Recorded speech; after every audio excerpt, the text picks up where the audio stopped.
Welcome to Judgment and Decision Making. I'm Dr. Padilla. Now we're going to talk about objections to nudges.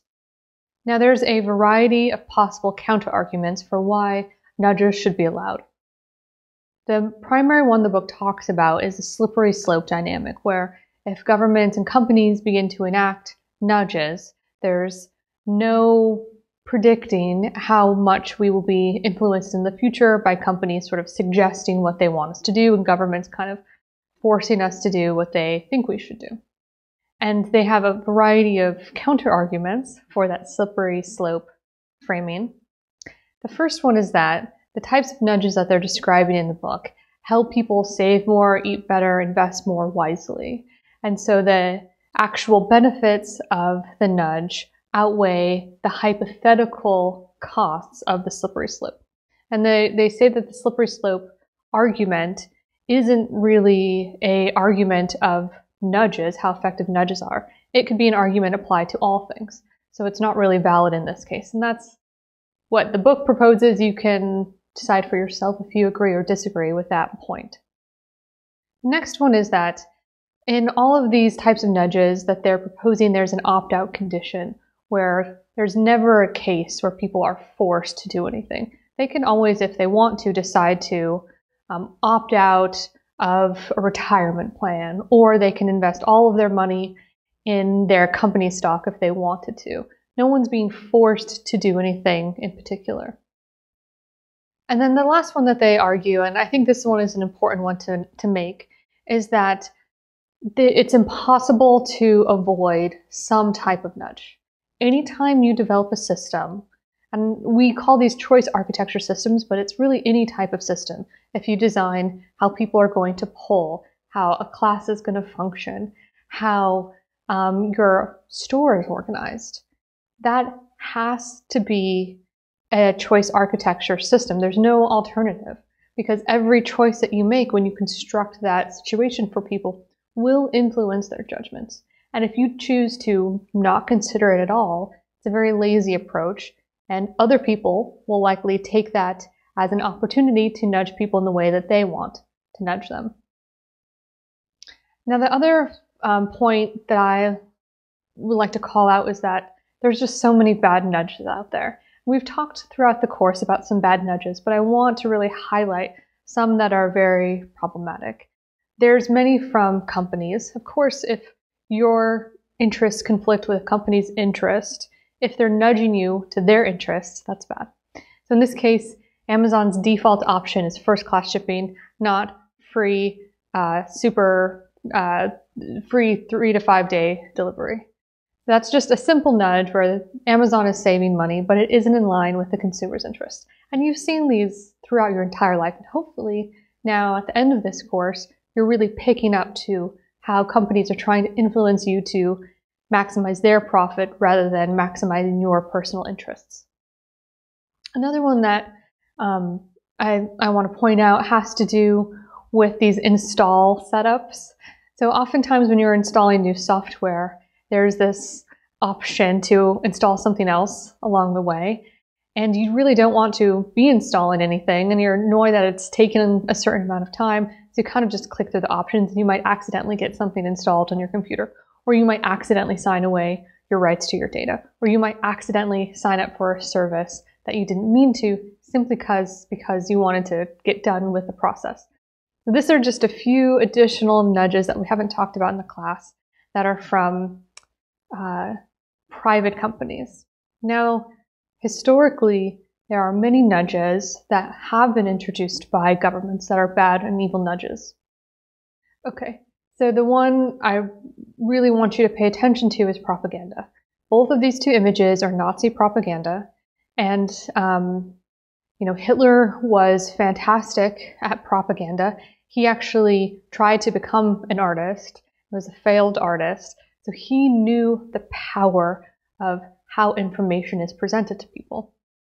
So what he did is institute a very elaborate propaganda program where he wanted to surround people with information that was consistent with his message, which included, joining the, sort of the Nazi party and sort of hatred of other groups.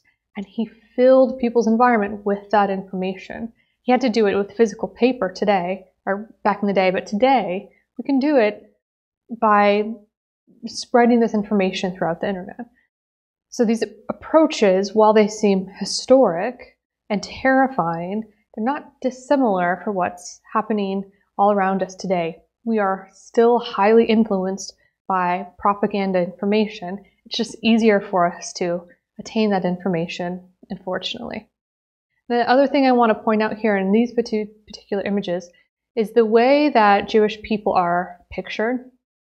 So this of course is propaganda and sort of trying to frame Jewish people in a horrible light.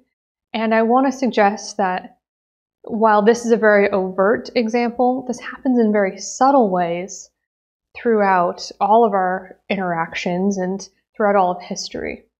So here's an example from architecture that I recently viewed when I went to the US Capitol.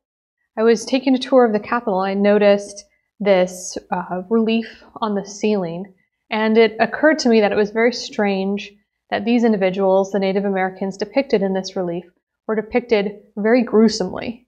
And this was the only online example I could find of this, but I noticed all throughout the art in the Capitol building that Native Americans were depicted as kind of grotesque and savage, very othering of these types of depictions. Take a look at the faces that I highlighted here.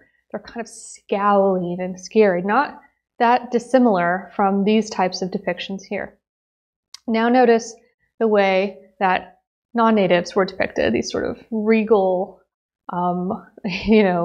manly gentlemen going to fight the savages. And this isn't, art that isn't influencing us today. These are the reliefs in the Capitol building right now. What I'm trying to suggest is this isn't a historical thing, these types of subtle depictions that influence the way we think about ourselves and others. We are constantly surrounded by information that is nudging us to making us feel certain things about different groups of individuals. Here's another great example. So this was from this foundational study done in the early 40s.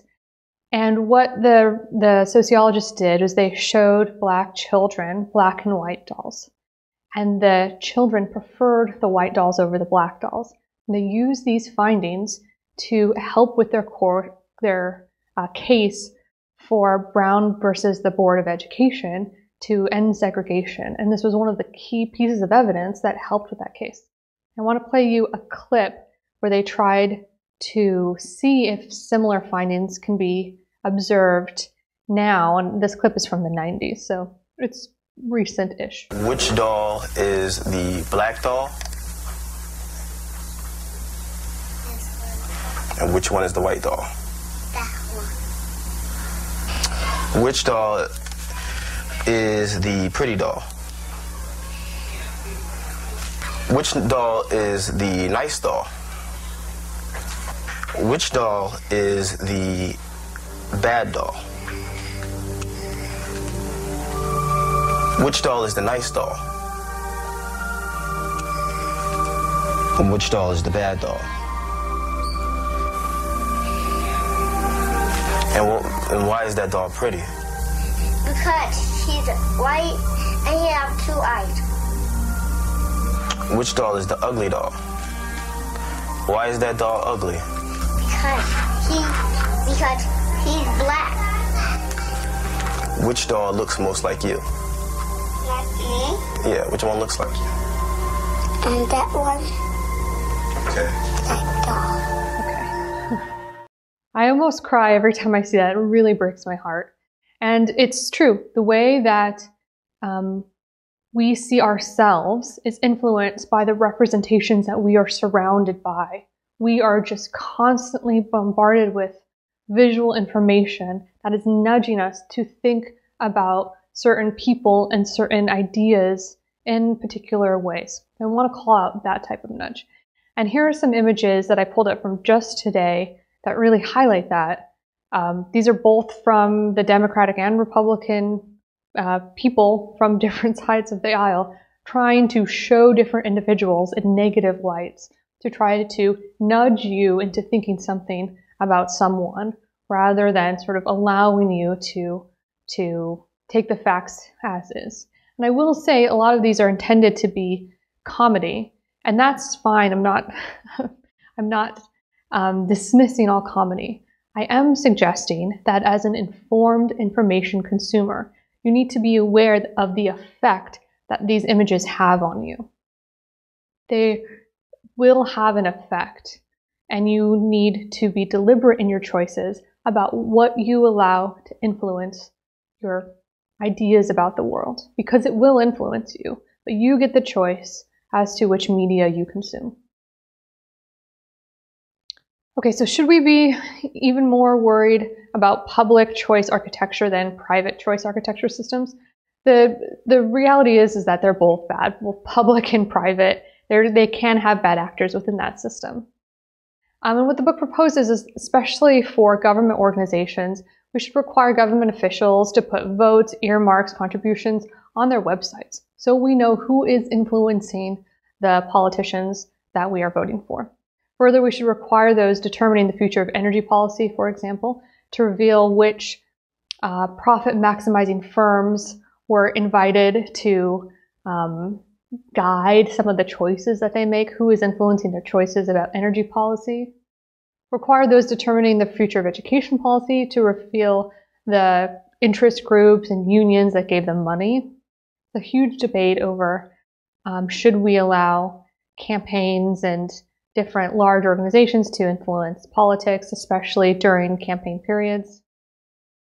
Should require government agencies, not merely private sectors, to disclose contributions to air and water and greenhouse gas emissions. This is just the general concept that the Supreme Court Justice pointed out, where sunlight is the best disinfectant. Democratic governments, as well as authoritarian ones, should use a lot more sunlight. If we know what has influenced these systems, and we can make more informed judgments about how we want to vote, where we want to spend our time and energy, and not just a dump of information. We need to have some recap-like structure that helps us easily compare different people that we could vote for, or easily compare different policies. It's not enough to just give us information. We need a structured way to understand it. Okay, summary here, nudges can be for good or bad. We've talked a lot about this, but I really wanted to point out the types of bad actors in terms of nudges that we're affected by today. It's important to be an informed information consumer to spot the bad actors. That's the main purpose of this class, is to give you the information to identify when someone is trying to nudge you and make the choice for yourself if you want to engage in that relationship or not. And finally, there's no alternative to a nudge. We are so incredibly nudgeable. It is irresponsible to think that if you're designing something for people that you're not going to nudge them in some way. So you need to be a responsible designer and make sure you've thought about how to help people make choices that benefit themselves and society.